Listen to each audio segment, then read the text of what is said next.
Youssou N'Dour à Bruxelles. Youssou N'Dour à Bruxelles le 27 juillet. Youssou N'Dour au Palais d'Où.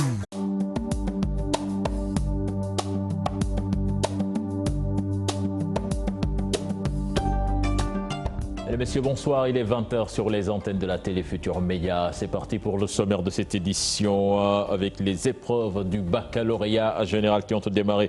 Toutes les conditions réunies pour une bonne organisation. Aucun cas de fraude noté pour le moment. Nous ferons le point à Dakar et dans les régions du pays. Concours général édition 2018. La particularité de cette année, la suppression des classements et la participation des lycées scientifiques. Celui de Diourbel est sorti du lot avec le meilleur élève du concours général. Les modalités du parrainage en marche, les fiches de collecte de signatures seront bientôt mises à la disposition des acteurs. Cela a fait l'objet d'un atelier ce matin. Le directeur de la communication de la Direction générale des élections en a profité pour annoncer que le délai fixé à Karim Wade pour déposer un recours suite au rejet de son inscription sur les listes électorales prend fin aujourd'hui. Et puis les pêcheurs sénégalais désormais équipés de kits de géolocalisation. Une quarantaine a été distribuée aux pêcheurs artisanaux. C'était ce matin. Voilà le sommaire de ce 20h. Dans quelques instants, le développement.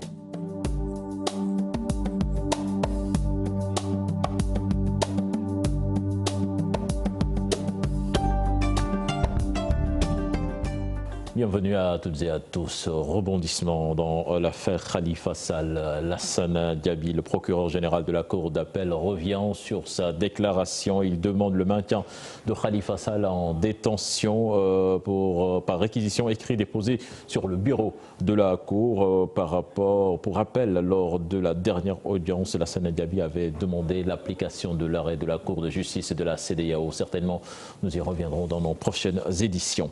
Démarrage ce matin du baccalauréat général sur toute l'étendue du territoire national au lycée Ngalandou Diouf. Toutes les dispositions ont été prises pour une bonne organisation. Aucun cas de fraude noté pour le moment. Les détails dans ce reportage signé Cheikh Diop et Khadim Sissé.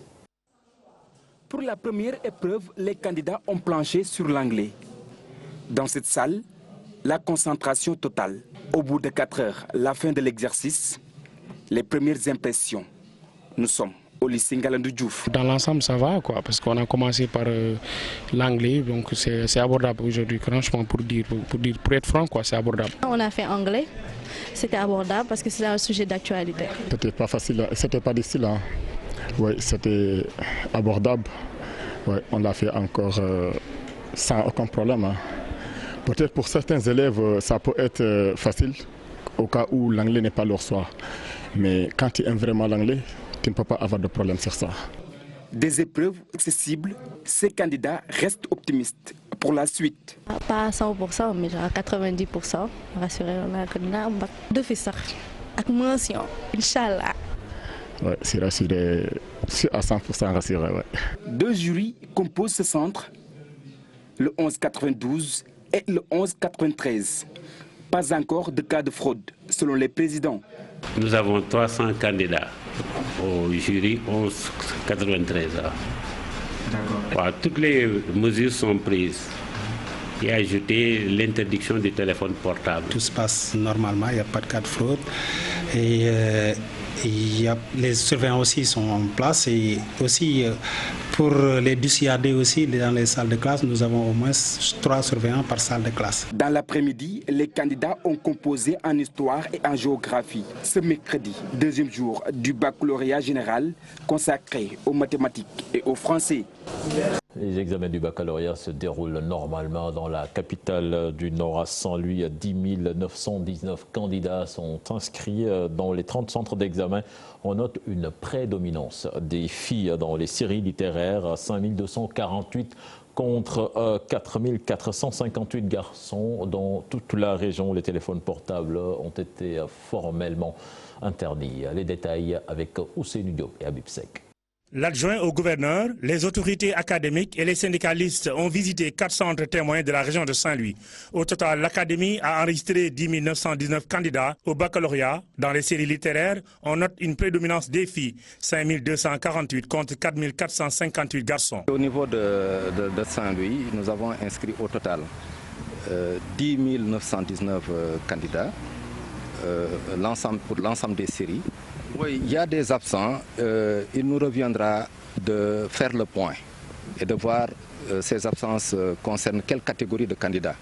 Pour cette année, les mesures prises par les autorités sont respectées à la lettre pour lutter contre la fraude. Les téléphones portables sont interdits dans les 44 centres d'examen que compte l'Académie. Une mesure respectée jusque-là par tous les candidats. Également concernant la mesure relative à l'utilisation des téléphones portables, il faut préciser qu'elle est respectée. Elle est respectée parce qu'aucun candidat n'est entré en salle avec son téléphone portable ni avec aucun autre matériel. Les candidats des séries scientifiques représentent 11,10% des effectifs, soit 1213 élèves contre 9706 pour les séries littéraires. Pour les candidats des séries scientifiques, ils sont très peu nombreux. Ils ne représentent que 1213 sur un total de 10 919. Ce qui fait qu'il y a encore des efforts à faire pour que les élèves fréquentent davantage les séries scientifiques. Dans tous les 3 départements de la région de Saint-Louis, tout se passe normalement. Les candidats ont bien suivi les recommandations des autorités académiques pour éviter le syndrome du baccalauréat 2017. Les premiers résultats sont attendus à Saint-Louis d'ici la fin de la semaine. L'examen du baccalauréat se passe très bien à Thiès également, avec 25 093 candidats répartis dans 64 centres. L'inspecteur d'académie Pape Babadiassé, le gouverneur Amadou Sy et les représentants des parents d'élèves ont effectué une tournée dans certains centres d'examen. Cheikh Anta Diop. Cette année, nous avons 64 centres, dont 5 centres secondaires, pour 81 jurys. Le nombre de candidats, nous avons 25 093 candidats contre 23 792 en 2017, ce qui fait une hausse de 13 001 candidats, dont 13 039 filles, donc ce qui fait un pourcentage de 51,96%. Pour qu'on apprenne à nos enfants à respecter les règles édictées par l'autorité, on leur a demandé, même les chefs d'établissement ont envoyé par WhatsApp ces messages pour leur demander de ne pas amener de portables dans les centres d'examen. Mais les enfants, qu'est-ce qu'on peut? Les parents surveillent, mais quand ils sortent, ils font ce qu'ils veulent. Donc, vraiment, ils ont tort. Tout se passe très bien, nous touchons du bois, il n'y a aucune raison que ça ne continue pas comme cela. C'est les démarrages souvent qui sont un peu difficiles. Quand les démarrages sont bien, il n'y a aucune raison que le reste ne suive pas. Je vous l'annoncer dans les titres de ce journal, le concours général 2018, 114 élèves ont été retenus et vont être primés sur 2179 candidats. La particularité de cette année est la suppression des classements et la participation des lycées scientifiques. Celui de Diourbel est sorti du lot avec le meilleur élève du concours général. La cérémonie de remise des prix aura lieu le 2 août prochain en présence du chef de l'État, Souadou Ndiaye Diafaraba. Ils étaient 2179 candidats au concours général 2018. Seuls 114 ont été primés. Un concours qui a connu des changements cette année. Cette année, les élèves ont composé pour la première fois en sciences physiques et en sciences de la vie et de la terre pour les classes de première. En terminale, le français et l'analyse de fabrication ont été introduits. Des changements qui ont porté le fruit. Il est néanmoins utile de relever la percée fulgurante des élèves du lycée scientifique d'excellence de Diourbel, lycée qui participe pour la première fois au concours général, donc qui n'a présenté des candidats qu'en classe de première, parce que ce lycée n'a pas encore de classe de terminale. Élèves qui ont récolté une bonne moisson de distinction avec des performances remarquables dans les disciplines scientifiques. Autre nouveauté, le classement des établissements est désormais supprimé. Une option judicieuse. Le classement entre les établissements est supprimé. D'abord parce que ce classement qui n'a commencé à être fait qu'en 2011, parce que de 1964 à 2011, on n'a jamais fait le classement entre les établissements. C'est en 2011 que ça a commencé à être fait. Et les gens se cherchaient comment le faire. D'abord, ce classement ne repose sur aucun texte permettant de lui conférer une objectivité et une pertinence indiscutable. Le lycée scientifique d'excellence de Diourbel, le lycée technique privé Amadou Sow Ndiaye de Saint-Louis, le prix d'année militaire ont enregistré les meilleurs résultats. La cérémonie de distribution des prix aura lieu le 2 août prochain, présidée par le chef de l'État.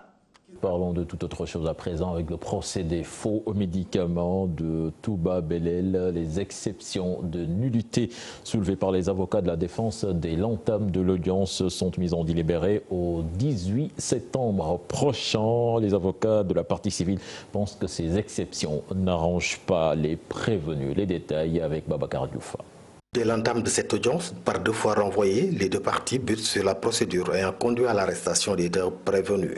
La défense soulève des exceptions de nullité qui doivent faire cesser toute poursuite contre Balassila et Amadou Wuri Diallo. Nous avons demandé à la juridiction de Seyhan de déclarer nul le procès-verbal d'enquête préliminaire. 1, pour n'avoir pas respecté les droits de Balassila relativement à l'assistance d'un conseil. Et 2, pour n'avoir pas provoqué dans ses visas, convoqué dans ses visas, le procès-verbal de recherche et d'arrestation. Les droits de la défense ont été violés. Nous avons demandé donc la nullité du procès-verbal d'enquête préliminaire et d'en tirer toutes les conséquences de droit. Et notamment la levée du mandat de dépôt et d'ordonner la mise en liberté provisoire de M. Balassila, la mise en liberté de M. Balassila et renvoyer le ministère public, c'est-à-dire le procureur de la République, à mieux se pourvoir ainsi qu'il l'avisera. La partie civile dont la Constitution a fait l'objet de contestation n'a pas voulu baisser la garde. Maître Babo et Maître Baba Diop montent au créneau pour démonter la défense. Nous avons estimé en réplique par rapport à ces exceptions que tout cela n'était que pure diversion et dilatoire. Parce que simplement en lisant le procès verbal qui a été dressé par la gendarmerie de Touba Belel, on s'est rendu compte qu'aucune violation qui est édictée par les conseils de la défense n'avait été notée. C'est la raison pour laquelle nous avons quand même demandé à ce que les exceptions soient rejetées par le juge et que les débats au fond soient entamés. Après 3 tours d'horloge, le tribunal met ces exceptions de nullité en délibéré. Les 2 parties seront fixées le 18 septembre prochain. Bernard Casimir Cissé minimise la sortie de l'ex-juge à la CREI, déclarant recevable la candidature de Karim Wade. Le directeur de la communication de la Direction générale des élections précise que le délai fixé à Karim Wade pour déposer un recours suite au rejet de son inscription sur les listes électorales prend fin aujourd'hui. Je vous propose d'écouter. Il est interrogé par Chérif Dia. Nous, de l'administration, sommes chevillés à notre loi électorale. Nous respectons les lois de notre pays. Et ces lois voudraient que, lorsque c'est le temps de la justice, que tous les citoyens soient à l'écoute de la justice. Nous n'avons aucun commentaire parce que la justice va se prononcer. Et pour le cas de M. Wade que vous soulevez, ce que nous pouvons indiquer, c'est que les 15 jours s'achèvent aujourd'hui 17. Donc, est-ce qu'il a introduit un recours? Il me semble que c'est à lui qu'il faut poser la question. L'administration a rejeté les demandes d'inscription d'une frange de Sénégalais. C'est-à-dire ceux-là qui s'étaient déjà inscrits sur les listes électorales, ceux qui sont frappés par les dispositions des articles L31 et L32 du Code électoral, mais également ceux qui sont des électeurs mineurs. La direction de la communication de la Direction générale des élections s'exprimait ce matin en marge d'un atelier sur les modalités du parrainage. Les fiches de collecte des signatures seront bientôt mises à la disposition des acteurs et rien ne sera plus comme avant, nous disent nos reporters Chérif Dia et Gervais Yao. La loi sur le parrainage finalement promulguée et publiée dans le journal officiel.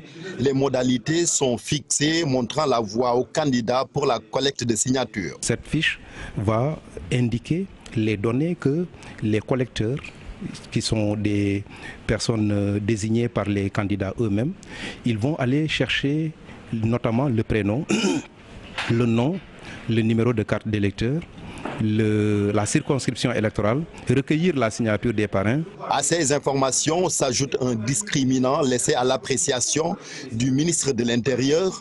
Bon à savoir aussi, la collecte de signatures est interdite dans certains endroits.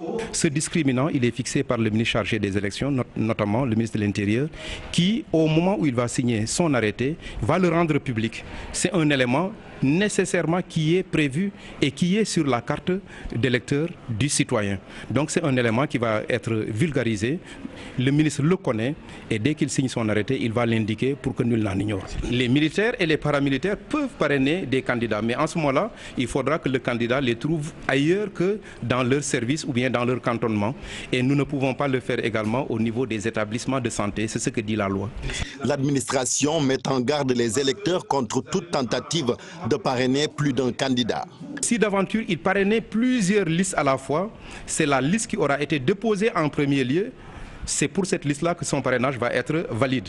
Mais il y a des sanctions que ce parrain-là court et ce sont les mêmes sanctions contre le collecteur au cas où il serait avéré que le collecteur l'a fait de façon malveillante. De 1 mois à 1 an d'emprisonnement ou bien, et je dois dire, de 10 000 francs à 100 000 francs CFA. Les fiches de collecte ne sont pas encore disponibles. Elles le seront en même temps que le montant de la caution, annonce la Direction générale des élections. Et puis l'éligibilité de Karim Wade et le procès en appel de Khalifa Sall occupent une place prépondérante dans les débats des partisans du président Macky Sall qui était en Assemblée générale dans le département de Bignona. À l'issue des débats, les partisans du président de la République ont déclaré que Karim Wade ne saurait être éligible et que l'affaire Khalifa Sall, la justice dira le droit. Un reportage signé Boubacar Diassi. Les responsables de l'APR dans le département de Bignona donnent leur position sur l'éligibilité de Karim Wade. C'est leur coordinateur départemental Abdoulaye Badji qui est monté au créneau lors de leur assemblée générale organisée à Bignona. Le jugement est fait, il a été condamné. Par rapport à son inscription, c'est clair et net. On ne doit pas être savant pour savoir que quand on est condamné, on ne peut pas vraiment être électeur éligible, ça on le sait. Donc, ou soit on refuse qu'il est condamné, mais si on admet qu'il est condamné, le reste c'est une déduction simple. Abdoulaye Badji s'est prononcé aussi sur l'affaire Khalifa Sall, notamment sur la décision de la Cour de justice de la CEDEAO. Ça nous ramène à notre justice à nous, à laquelle nous nous faisons entièrement confiance. Nous disons que le juge va rendre sa décision vraiment en âme et conscience. C'est la justice de ce pays qui régit les affaires de cette nature dans notre pays et par voie de conséquence, quand la décision tombera, on appréciera. Du côté de l'APR, n'attendez-vous pas à ce que vraiment l'on soit là pour dénigrer la justice de ce pays. Lors de cette assemblée générale, les responsables APR du département de Bignona ont réfléchi sur les stratégies à mettre en œuvre pour faire parrainer leur candidat Macky Sall sans erreur. Parlons de toute autre chose à présent avec les commerçants du marché de Yoff qui accusent Auchan de concurrence déloyale. Réunis au sein d'un collectif, ils interpellent le chef de l'État pour protéger leurs activités. Ils ont fait face à la presse ce matin. Leur porte-parole Leïti Sen, que je vous propose d'écouter au micro de Mam Biram Diouf et Gervais Yaou. Nous précisons que nous, on n'est pas un pays développé, ni un pays en voie de développement non plus. On est un pays sous-développé, pauvre, très endetté. Il ne faut pas qu'on se trompe. On est un pays pauvre. Donc de ce fait, on ne peut pas accepter une multinationale qui vient ici au Sénégal pour tuer le petit commerce de nos moments, etc.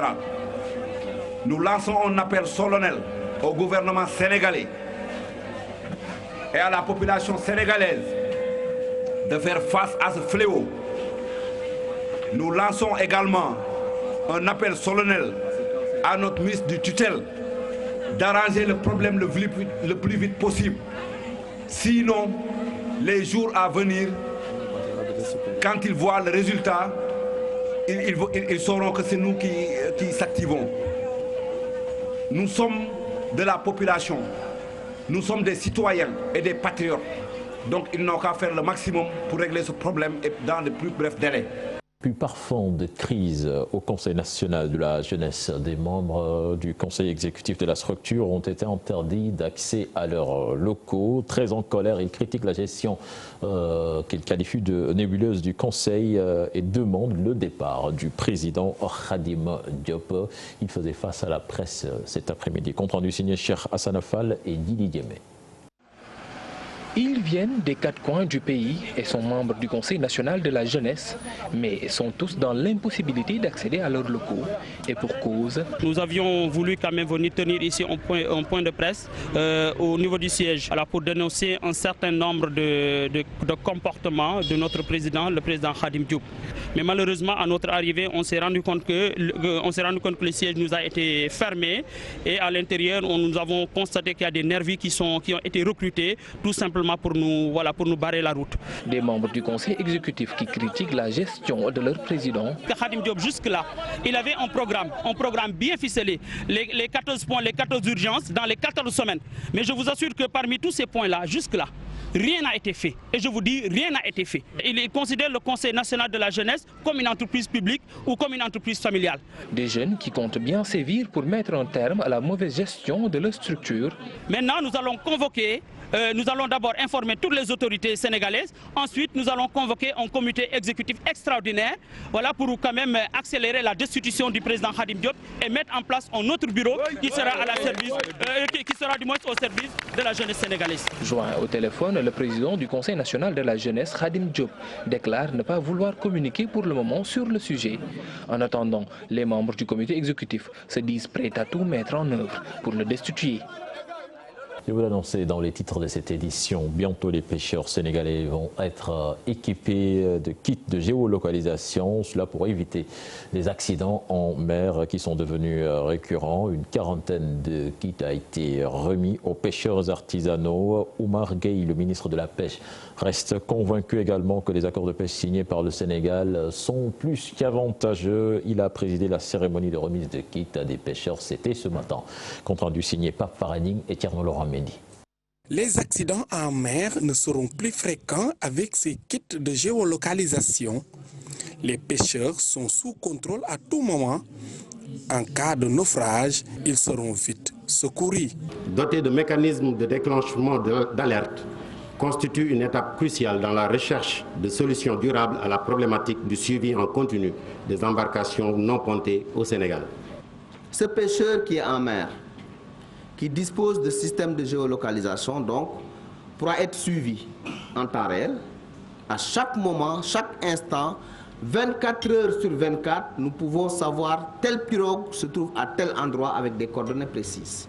Et en cas d'alerte, on ne va plus chercher le pêcheur, on ne va plus chercher l'équipage, on va directement vers l'équipage. C'est ça l'innovation majeure de la géolocalisation. Une manière aussi de lutter contre la pêche illicite. Pour la tutelle, le Sénégal a signé un bon accord avec la Mauritanie. Vous pensez que nous sommes en mesure, nous Sénégalais, d'aller dans un autre pays, demander à ce pays-là que nous venons par force pêcher chez vous? Comment un pays souverain qui a sa ZEE, sa zone économique exclusive, qui a dit ce poisson-là, c'est notre poisson. Nous remercions la République islamique de Mauritanie d'avoir accepté d'accorder 50 000 tonnes par an aux pêcheurs sénégalais, d'avoir accordé 400 licences dans le respect strict de leurs lois et règlements.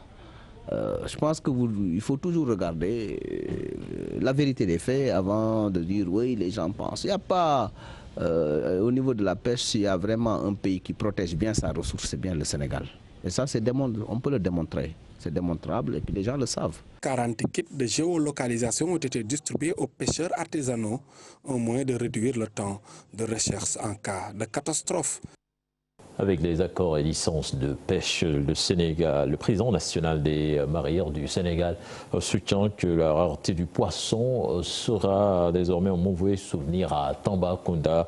Thierno se dit également satisfait des travaux de réalisation du marché central de Tambacounda. L'élément de Moussa Oumar Gueye, certainement, que vous suivrez dans nos prochaines éditions. Pénurie d'eau à Dakar, bientôt, ce sera un vieux souvenir. 5 forages de Tasset et Bayard dans le département de Thiès sont mis en service. Ces ouvrages vont alimenter Dakar et environ en eau potable. Les détails dans cette correspondance est signé Cheikh Anta Diop et Seyla Tir.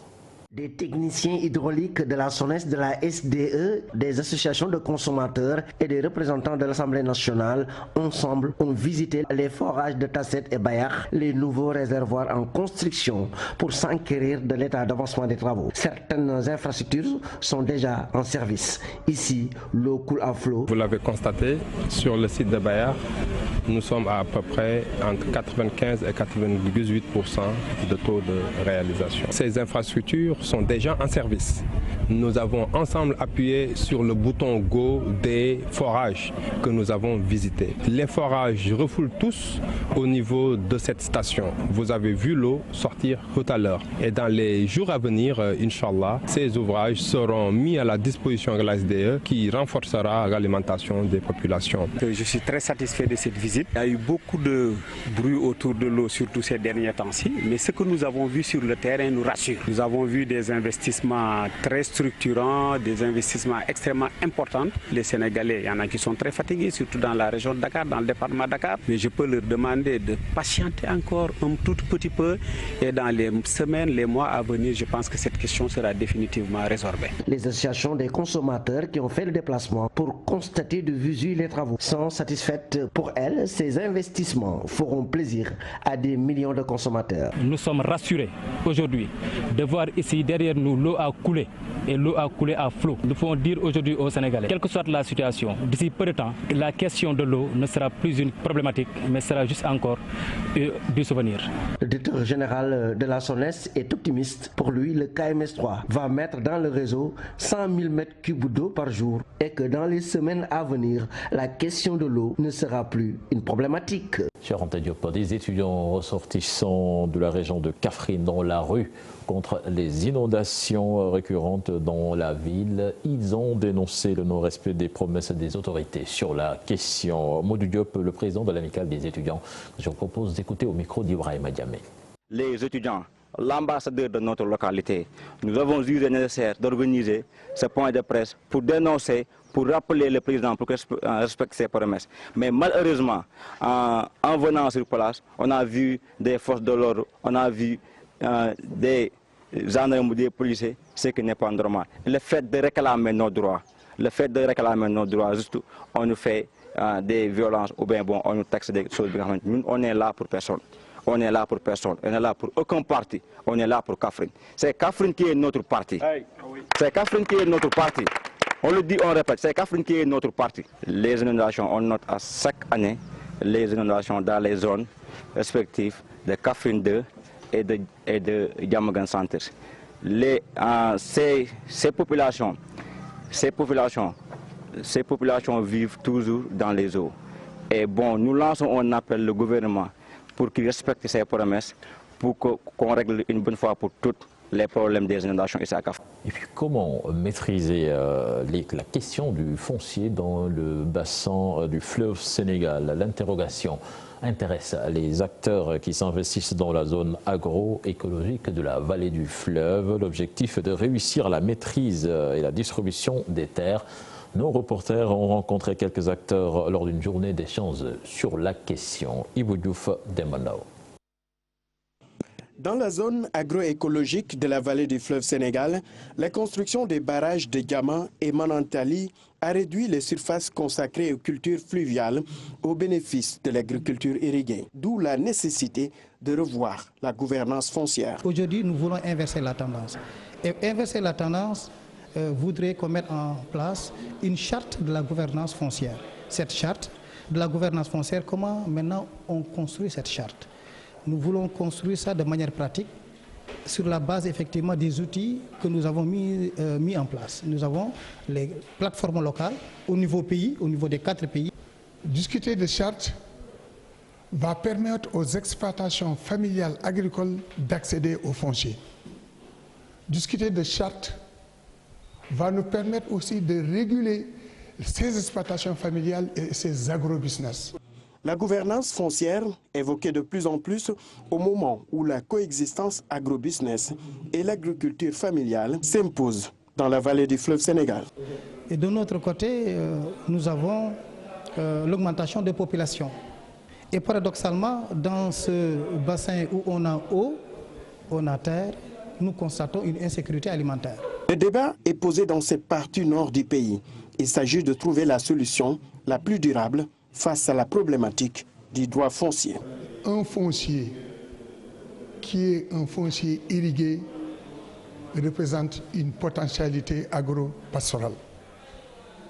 Il est pertinent parce que nous sommes autour de 4 pays. Et le fait déjà de créer une synergie au niveau de ces 4 pays représente une pertinence de ce programme. La FAO, l'initiative prospective agricole rurale et l'EMVS engagent la réflexion. L'idée est d'avoir une bonne maîtrise de la gouvernance foncière dans le fleuve Sénégal et réussir à départager les différents acteurs qui s'investissent dans cet environnement. Et puis des modèles de formation pour les jeunes afin de réduire les accidents de travail dans les entreprises. Cela a fait l'objet d'une table ronde. C'était ce matin. Les détails dans cet élément signé Fatou Bintou Conté et Diafaraba. Les accidents du travail, de même que les maladies professionnelles, sont très courants dans les entreprises au Sénégal et peuvent engendrer des conséquences sociales et économiques désastreuses. Et il faut savoir aussi que les accidents du travail représentent 88 milliards de francs CFA au Sénégal pour un produit intérieur brut de 2216 milliards de francs CFA, d'où l'intérêt d'initier les jeunes à la sécurité et à la santé dans les lieux de travail. Nous voulons insérer dans la formation de nos apprenants les questions de sécurité et de santé au travail. Nous voulons leur inculquer une culture d'entreprise qui puisse promouvoir le capital humain sénégalais au niveau le plus élevé de ce qui se fait de par le monde. Ça demande finalement de la formation. Des modules de protection et de prévention des accidents vont désormais faire partie des formations dans les établissements professionnels et techniques. La sécurité occupe une position transversale dans l'entreprise. La sécurité, elle est dans la cuisine, elle est dans la restauration, elle est dans l'industrie, elle est en automatisme, en électricité, dans le gaz, dans la chimie, dans les travaux publics. Donc la sécurité, elle va au-delà seulement du pétrole et du gaz. Mais il est évident qu'effectivement les modules de formation intègrent tous ces métiers que je viens de citer. Quand on sait que la tranche d'âge de 15 à 37 ans sont les plus exposés à ces accidents du travail dans les entreprises. La plus exposée, cela s'entend, d'abord parce que quelque part, ce sont les postulants les plus nombreux au niveau des entreprises, mais également ils ont le désavantage de n'avoir pas de l'expérience, de n'avoir pas suffisamment de vécu, et ils ont évidemment le désavantage également parfois de devoir pâtir des conditions de travail dans lesquelles ils sont insérés. Voilà pourquoi, sous tout rapport, nous avons profit à qualifier nos jeunes. Avec l'ampleur et la récurrence des risques d'accidents chez les jeunes travailleurs, l'intégration de la sécurité et santé au travail demeure impératif dans les lieux de formation. Puis nous reparlons politique avant de boucler cette édition. Alioune Badara Cissé, médiateur de la République, par ailleurs cadre de l'APR, fait parler de lui. Après sa sortie reprochant au président Macky Sall de n'avoir rendu la monnaie de la pièce à Fatick où aucune infrastructure digne de ce nom est réalisée, Alioune Badara Cissé serait-il un personnage atypique qui foule aux pieds les directives du parti APR? Élément de réponse dans cet élément signé Adi Atala. 2 mois après avoir été mis en garde par le secrétariat exécutif national de l'APR, Maître Alioune Badara Cissé passe outre la discipline de parti. Il n'est pas à sa première rébellion, ni à sa première sortie fracassante contre le chef de l'État Macky Sall, par ailleurs président du parti APR et contre le gouvernement. N'avait-il pas décrié l'organisation des législatives, la crise scolaire aussi? Maître Alioune Badara Cissé avait indexé l'État et les syndicats d'avoir rompu le fil du dialogue. Aujourd'hui, l'avocat revient à la charge pour déclarer que le président de la République pouvait faire mieux pour Fatick en termes d'infrastructure. Une sortie qui n'est pas du goût de certains apéristes. Comme un cheveu sur la soupe, il a toujours revendiqué son ancrage dans l'APR tout en gardant sa liberté de ton et d'action. C'est dans ce même parti qu'il a créé un courant des abécédaires qui a étendu ses tentacules un peu partout, surtout à l'Hexagone. Certains lui ont même prêté des ambitions présidentielles. Alioune Badara Cissé est un personnage difficile à cerner. Son statut de médiateur lui donne-t-il la latitude, même étant cadre de parti, de donner son point de vue sur certaines questions d'actualité en toute indépendance? En tout cas, il ne compte pas s'arrêter en si bon chemin pour dénoncer les injustices et autres comportements qui vont à l'encontre de la loi et de l'éthique, quitte à perdre son poste et dans les sphères de l'État et encore dans le parti. Adi Atala, merci. C'était le dernier élément de ce journal. Prochain rendez-vous pour l'information, ce sera à 0h avec le tout en images. Excellente suite de programme en compagnie de la TFM. Au revoir.